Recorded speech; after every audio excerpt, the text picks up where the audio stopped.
सभी साथियों को जय हिंद। मैं आपका साथी डॉक्टर अशोक शर्मा एक बार फिर से आप सब लोगों के साथ। आप सब लोग अपनी तैयारी बहुत अच्छे से कर रहे होंगे। एक अच्छा सा टाइम टेबल, एक अच्छी सी रणनीति बनाकर आप लोग अपनी तैयारी कर रहे होंगे और जो शेड्यूल आप बना रहे हैं निश्चित रूप से उसको पूरा भी कर रहे होंगे, ऐसा मुझे विश्वास है। संडे संवाद अशोक सर के साथ, ये इसका तीसरा एपिसोड। आज मैं आप लोगों से जो कहानी, जो बात साझा करूंगा वो एक हौसलों की बहुत बड़ी मिसाल है। ये बात उस समय की है जब मैं फर्स्ट ईयर सेकेंड ईयर में हुआ करता था, BA first year second year में। गांव में पढ़ता था, गांव में ही रहता था। गांव के पास ही जो शहर है वहाँ कॉलेज थी, वहाँ पढ़ने जाता था। गांव में एक प्राइवेट स्कूल हुआ करती थी, उनको मैथमेटिक्स के टीचर की आवश्यकता थी 7वीं 8वीं के बच्चों को पढ़ाने के लिए।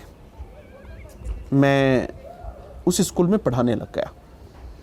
वहाँ एक बच्ची थी, उस बच्ची का नाम बदल के बता रहा हूँ, रेखा नाम था। आज इस रेखा की कहानी अपन साझा करूँगा मैं आप लोगों से। जैसे हम बच्चों को पूछते रहते हैं सबको कि बेटा तू बड़ा होके क्या बनेगा, तू बड़ा होके क्या बनेगा। तो रेखा से भी मैंने पूछा कि बेटा तू बड़ा होके क्या बनेगी। तो उसने कहा कि सर मैं पुलिस बनूंगी, पुलिसमैन बनूंगी, पुलिस में जाऊंगी। मैंने कहा वाह वेरी गुड, बहुत अच्छा। भी ये सामान्य बात थी, हो गई। सब बच्चों से पूछा, किसी ने कहा मैं टीचर बनना चाह रहा हूँ, किसी ने कुछ कहा, किसी ने कुछ कहा। उसके 2-3 साल बाद मैं पढ़ने के लिए बाहर आ गया और 2-3 साल बाद मुझे पता चला कि उस लड़की के पिताजी कैंसर से उनकी डेथ हो गई। वो ऊंट गाड़ी का काम करते थे। ऊंट गाड़ा आप सब जानते हैं, गाँव में ऊंट गाड़ी से किसी के यहाँ पत्थर डाल देना, किसी के यहाँ बजरी डाल देना, छोटा मोटा काम कर लेना। बिल्कुल सामान्य परिवार और गरीब परिवार कहें तो भी कोई अतिशयोक्ति नहीं, गरीब परिवार से थी बच्ची। लेकिन उसके सपने थे बच्ची के। उसके पिताजी ख़त्म हो गए। पिताजी ख़त्म होने के बाद उस बच्ची पे बड़ी जिम्मेदारी आ गई। बड़ी बड़ी बेटी थी वो उनकी। तो सपने जो हैं वो एक बार बड़े धूमिल हो जाते हैं। ऐसी स्थिति में अपने सपनों को जिंदा रखना बहुत मुश्किल हो जाता है। जैसे तैसे करके उन्होंने अपना काम चलाया। अब उसके बाद एक दिन मैं गांव आया और ये लगभग 12-1 बजे के आसपास की बात होगी दिन में। वो बच्ची को मैंने रोड पे दौड़ते हुए देखा। मैंने पूछा किसी से कि ये बच्ची क्यों दौड़ रही है, 12-1 बजे का समय है, दोपहर में धूप हो रखी है और ये बच्ची दौड़ क्यों रही है, क्या बात है, क्या हो गया। तो अब उस आदमी से जैसे मैंने पूछा, उसका जवाब सुनिए कि पागल हो गई है ये, इसका दिमाग खराब हो गया है, दोपहर में दौड़ती है। मैंने उस बच्ची से भी पूछा कि मैंने कहा बेटा क्या बात है तू इस टाइम पे। बोले सर मैं फौज में जाऊंगी, मैं पुलिस में जाऊंगी और मैंने सुना है कि फौज पुलिस में कई बार दोपहर में भी दौड़ करवाते हैं।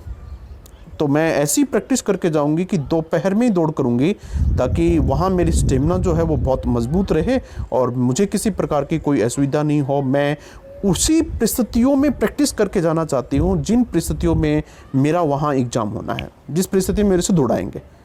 मुझे उसकी बात बहुत पसंद आई और बड़ी लॉजिकल बात भी थी। आप लोगों को भी इससे सीखना है। अब हो गए होंगे उसको 6 महीने 12 महीने हो गए, नॉर्मल बात थी, मैंने भी ज़्यादा ध्यान नहीं दिया। उसके बाद मैंने सुना कि वो बच्ची पुलिस में भर्ती हो गई।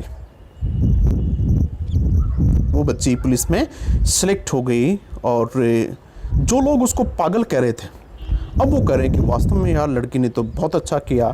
देखो उसके पिताजी भी ख़त्म हो गए थे, खर्चे पाने की भी बड़ी दिक्कत थी और बड़ी असुविधाओं से रही, लेकिन लड़की पुलिस में भर्ती हो गई।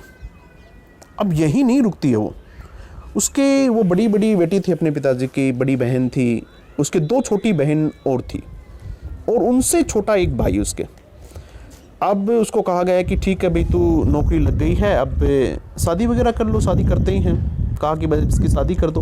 तो उस बच्ची ने मना कर दिया कि नहीं अभी मैं शादी नहीं करूँगी क्योंकि मेरी 2 बहनें छोटी हैं, मैं इनको भी नौकरी लगाऊंगी और मेरा छोटा भाई है उसको भी मैं ठीक ढंग से पढ़ाऊंगी क्योंकि ये मेरे सपने हैं।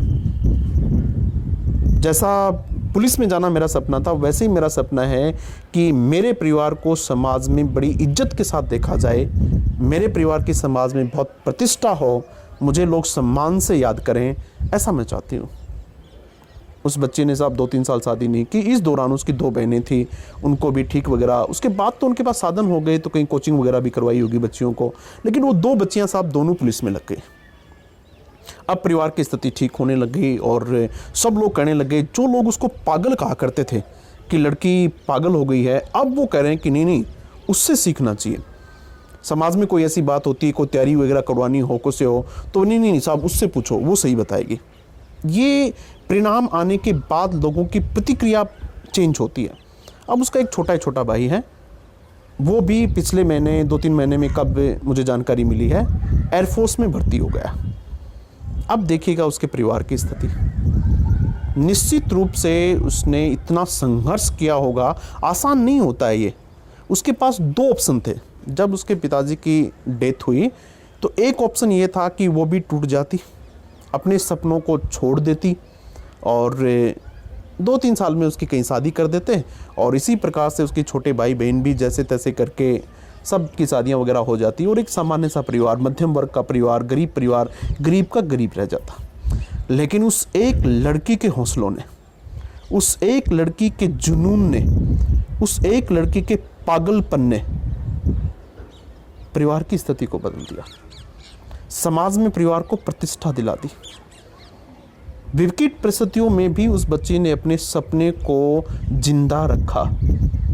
आप लोगों की भी, बहुत सारे लोगों की स्थिति उस लड़की के जैसी हो सकती है। बहुत सारे लोग अब ये महसूस कर रहे होंगे कि मेरे लिए अब जो समय है वो फेवरेबल नहीं है, मेरी जो परिस्थितियां हैं, मेरी जो स्थितियां हैं वो मेरे पक्ष में नहीं है, मैं कैसे तैयारी करूं, मैं कैसे पढूं, मेरे ये समस्या है, मेरे वो समस्या है, मेरे वो समस्या है। आपको लगता है कि उस लड़की से ज़्यादा विकट परिस्थिति है आपकी? जब वो लड़की इतनी हिम्मत रख सकती है, इतनी हौसला रख सकती है, तो आपको भी रखना चाहिए। यही एक समय है, अगले 85-80 दिन ही वो समय है जब आप इतनी मेहनत करके अपने सपने को हकीकत में बदल सकते हैं। यही वो समय है। इसलिए आप सब लोग अपना हौसला रखें, अपना जुनून रखें।